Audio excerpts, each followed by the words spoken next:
Vivialisa Ananda akan melakukan praktikum 4 yang berjudul Uji Larutan Vitamin C Sederhana. Adapun bahan-bahannya yaitu tepung maizena, betadine, sendok, pipet, larutan maizena, dan bahan-bahannya yang utama yaitu ada jus buah. Di sini ada jeruk, mangga, jeruk nipis, nanas, dan juga bengkuang. Untuk langkah yang pertama, berikan 5 tetes larutan maizena ke setiap sampel.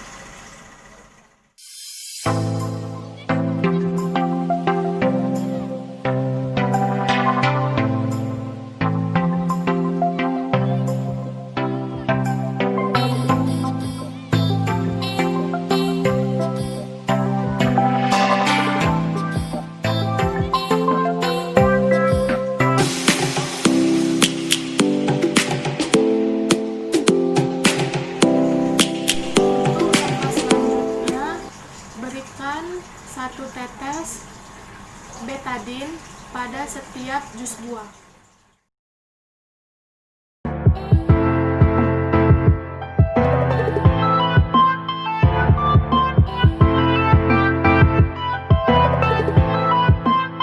Kemudian diaduk hingga merata.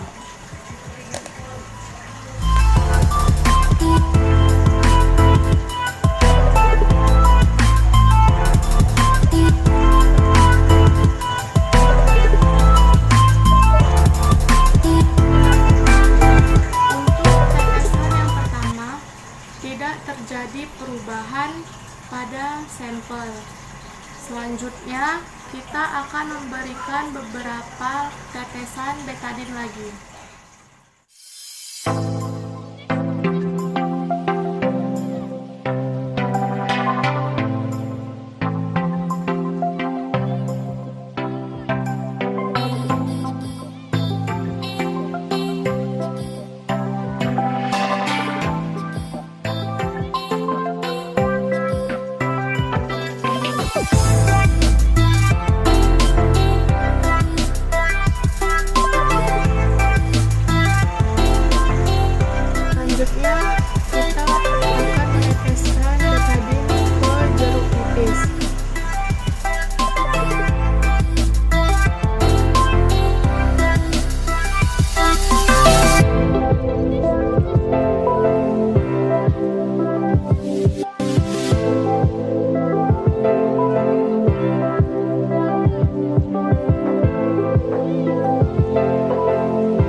uji coba dari larutan vitamin C sederhana pada buah.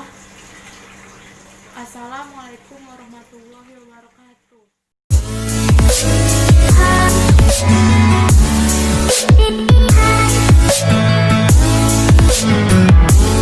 Assalamualaikum warahmatullahi wabarakatuh. Perkenalkan, nama saya Syahra Utami Nasution dengan NIM 0801911223 dari kelas IKM 6 semester 2. Di sini saya akan menjelaskan tentang penilaian status gizi pada balita dengan menggunakan kurva KMS atau kartu menuju sehat. Berikut adalah datanya. Berikut ini adalah identitas dari balita yang akan dicek status gizinya. Di sini ada nama ibu dari bayi tersebut adalah Yanti. Nama anaknya adalah Alfa Pradipta. Tanggal lahirnya 7 September 2018. Berat badan saat lahir 3,7 kg. Jenis kelaminnya laki-laki. Nah, sebelum itu, saya akan menjelaskan sedikit tentang kartu menuju sehat. Jadi, kartu menuju sehat ini biasanya terdapat di buku kesehatan ibu dan anak pada fasilitas kesehatan seperti posyandu dan di rumah sakit atau di tempat fasilitas kesehatan lainnya. Di dalam buku kesehatan ibu dan anak ini sangat banyak terdapat catatan-catatan dan pengetahuan tentang imunisasi dan kesehatan kehamilan hingga kelahiran bayi. Baiklah, di buku kesehatan ibu dan anak inilah terdapat KMS atau kartu menuju sehat yang ditujukan untuk bayi baru lahir hingga balita. Di sini ada dua jenis KMS. Yang pertama berwarna merah muda, yang kedua berwarna biru. Yang merah muda ini ditujukan untuk balita atau bayi yang berjenis kelamin perempuan, dan yang biru untuk berjenis kelamin laki-laki. Karena di data diri tadi balita tersebut berjenis kelamin laki-laki, maka yang digunakan adalah KMS yang berwarna biru. Nah, di kolom pertama pada bulan penimbangan itu ditulis tanggal lahir balita tersebut dan berapa kilogram berat badannya pada saat kelahiran. Kemudian biasanya kedua kolom ini diisi oleh rumah sakit atau pihak posyandu yang diberitahukan oleh orang tua balita tersebut atau bayi tersebut, kemudian ditulis di sini. Nah, untuk pertama kali penimbangan, bayi tersebut melakukan penimbangan pada bulan November, tepat pada usia dia yang kedua bulan.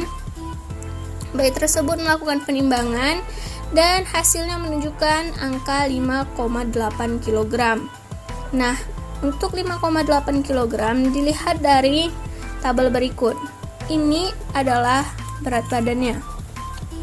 Kemudian ini adalah bulan lahirnya atau usia kelahiran bayi atau balita tersebut. Ini sama berat badannya. Nah, untuk kurva yang menunjukkan warna hijau tua, ada dua kurva yang menunjukkan warna hijau tua.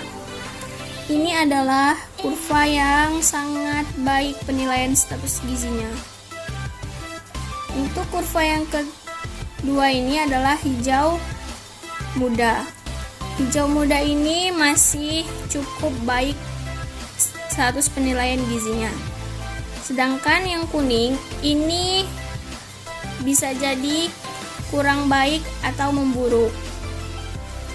Nah, apabila bayi atau balita berada di bawah garis merah atau bayi atau balita BGM, balita bawah garis merah, secara berturut-turut penimbangan pada bulan-bulan masa posyandu atau masa imunisasinya, maka wajib dirujuk oleh posyandu tersebut ke rumah sakit dan puskesmas terdekat, didampingi oleh orang tuanya. Baiklah, kita lanjut. Pada bulan Desember, bayi tersebut memasuki bulan ketiganya. Nah, pada saat melakukan penimbangan, ternyata angka menunjukkan 6,8 kg. Ini berarti menunjukkan angka kenaikan yang cukup signifikan, yaitu 1 kilo dalam 1 bulan. Maka kurvanya akan menjadi naik seperti ini. Di antara 7 dengan 6, 6,8. Begitu juga pada Januari 2019, ternyata bayi tersebut tidak datang. Tidak datang imunisasi.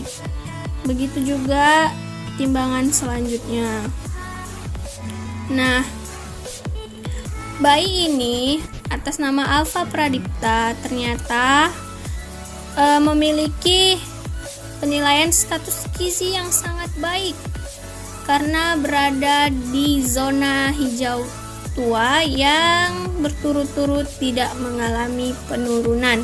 Namun terlihat kurvanya cukup baik mengikuti kurva yang tertera pada kartu menuju sehat. Nah, di sini bayi akan melakukan yang namanya beberapa suntikan atau pemberian vaksin seperti HB0. Itu terjadi pada 0 sampai 7 hari kelahirannya, itu harus diberikan 1 kali vaksin HB0. Kemudian berkelang sebulan balita tersebut atau bayi tersebut akan diberikan vaksin BCG.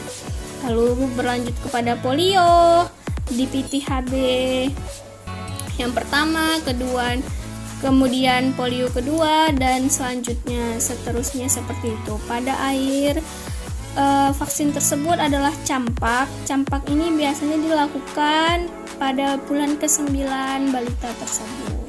Baiklah, hanya itu yang bisa saya sampaikan mengenai penilaian status gizi balita menggunakan kurva KMS atau kartu menuju sehat.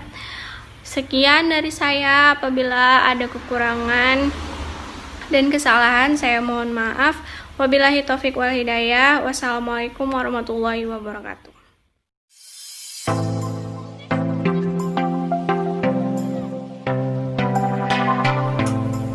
Assalamualaikum warahmatullahi wabarakatuh. Kami dari kelompok 1 akan menentukan penilaian status gizi pada bayi dengan menggunakan kurva WHO. Yang skenario pada bayinya itu adalah nama bayinya itu adalah Anggina, umur 2 tahun, tinggi badan 86 cm, berat badan 10 kg. Di sini kita akan memasukkan ukuran bayi ini pada kurva WHO. Yang mana contoh kurva WHO itu adalah leg height for 8 girls pada perempuan, yang dimana umurnya itu adalah 0 sampai 5 tahun. Biar lebih jelasnya, di sini saya akan memasukkan cara memasukkan rumus untuk menggunakan kurva WHO. Yang mana tadi kan umur si bayi tadi kan 2 tahun. Yang mana tinggi badannya itu adalah 86 cm. 86 cm itu berada di titik ini, berarti kan tadi 2 tahun. Terus berada di antara 86 cm di sini. Jika garis titik penghubung antara tinggi badan dan juga umur pada si bayi pada di antara garis-garis yang hijau ini, berarti berat badan si bayi pada umur 2 tahun itu adalah ideal. Sekarang kita akan menggunakan kurva WHO berdasarkan berat badannya. Tadi kan yang pertama itu menurut tinggi badan. Sekarang menurut berat badan, yang mana berat badan tadi pada si bayi itu adalah 10 kg. Berarti berada di antara ini dengan umur 2 tahun. 2 tahun, 2 years. Berarti di titik ini. Berarti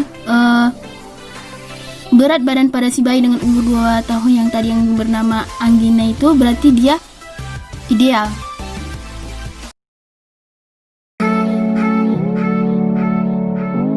Selanjutnya di sini kita akan menentukan penilaian status gizi pada dewasa atau lansia menggunakan IMT atau indeks massa tubuh, di mana pada masa dewasa itu adalah masa-masa kerja atau kuliah. Sebagai contoh, diketahui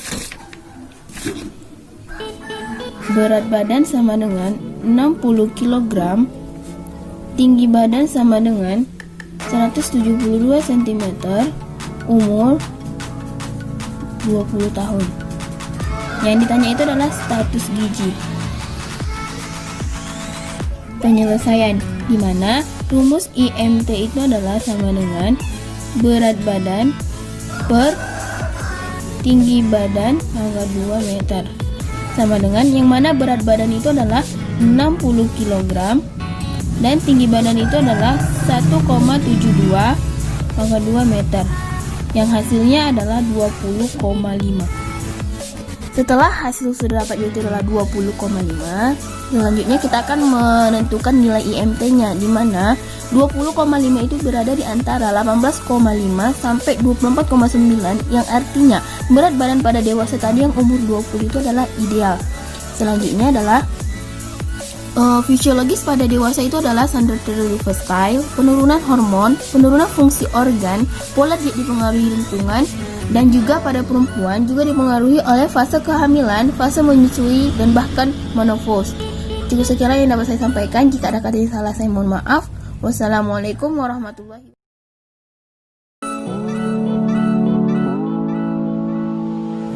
Yang ketiga, kita akan menentukan penilaian status gizi pada remaja menggunakan kurva CDC.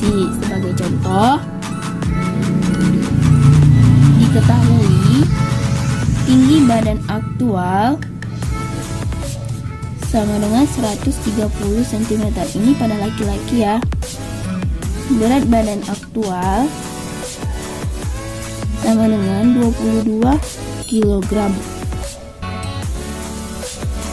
Umur sama dengan 10 tahun. Yang ditanya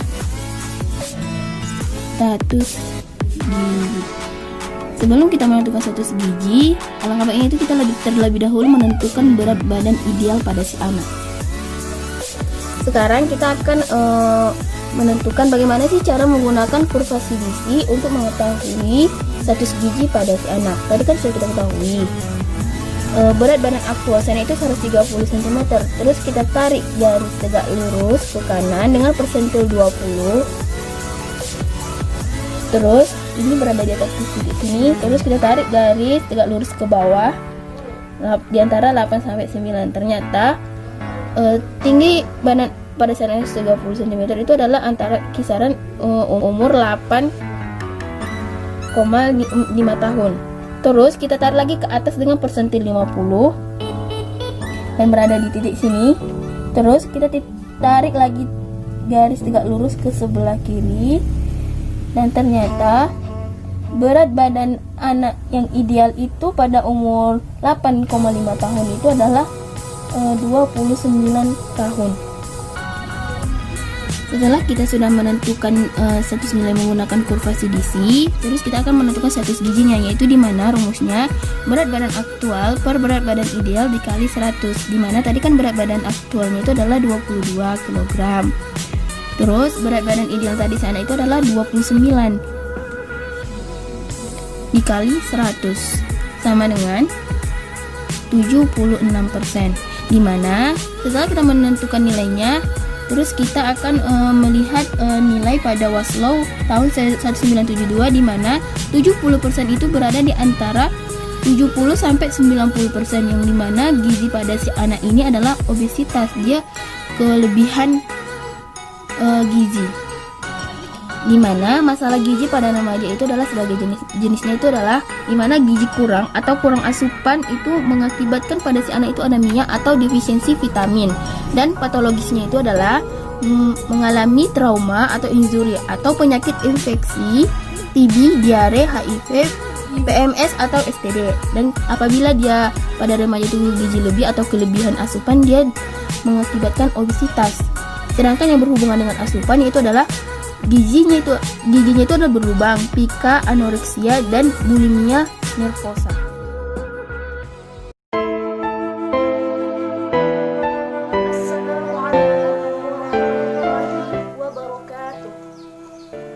الحمد لله نحمده ونستعينه ونستغفره ونعوذ بالله من شرور أنفسنا ومن سيئات أعمالنا من يهده الله فلا مضل له وما يضلله فلا هادي له أشهد أن لا إله إلا الله وأشهد أن محمدا عبده ورسوله أما بعد.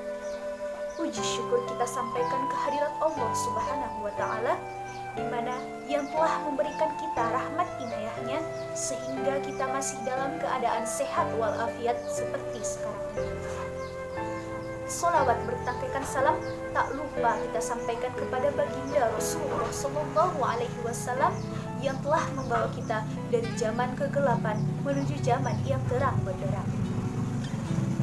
Hadirin, di sini saya ingin memberikan kultur tentang gizi dalam perspektif Islam.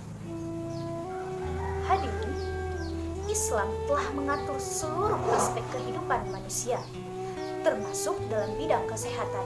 Salah satunya dalam ilmu gizi, di mana Islam mengatur umatnya untuk memakan makanan yang halal lagi baik dan juga memakan dengan tidak berlebih-lebihan.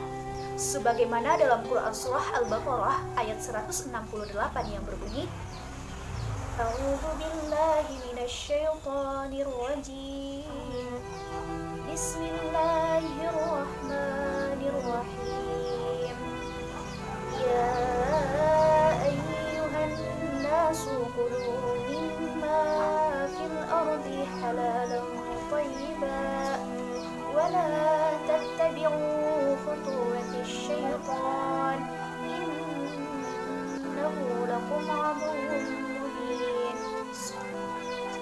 Artinya, hai sekalian manusia, makanlah yang halal lagi baik dan apa yang terdapat di muka bumi. Kemudian dalam Quran Surah Al-A'raf ayat 31 yang artinya, makan dan minumlah dan janganlah berlebih-lebihan. Sesungguhnya Allah tidak menyukai yang berlebih-lebihan. Ayat tersebut menjelaskan bahwa manusia diwajibkan untuk mengonsumsi makanan yang halal serta dalam jumlah seimbang. Hal ini sesuai dengan teori yang dikaji dalam ilmu gizi yang disebut prinsip gizi seimbang. Hadirin, apa sih gizi seimbang itu? Gizi seimbang adalah susunan makanan sehari-hari yang mengandung zat-zat gizi dalam jenis dan jumlah yang sesuai dengan kebutuhan tubuh dengan memerhatikan prinsip keberagaman atau variasi makanan, aktivitas fisik, kebersihan, dan berat badan ideal. Ternyata hadirin, Al-Quran sudah lebih dahulu mengkaji prinsip gizi seimbang. Ayat-ayat Al-Quran telah menyebutkan berbagai jenis kelompok makanan. Pertama, karbohidrat, di mana yang berasal dari sereali dan umbi-umbian yang terdapat dalam Quran Surah Yusuf ayat 43 dan Yasin ayat 33. Kemudian kedua, vitamin yang berasal dari sayuran dan buah-buahan, di mana terdapat dalam Quran Surah Al-Mu'minun ayat 19. Dan yang ketiga, mineral. Keempat, protein berasal dari lauk hewani dan nabati, di mana terdapat dalam Quran Surah Al-An'am ayat 142 sampai 144, Al-Maidah ayat 1, Yasin ayat 72, Fatir ayat 12, dan An-Nahl ayat 6. Yang terakhir, lemak.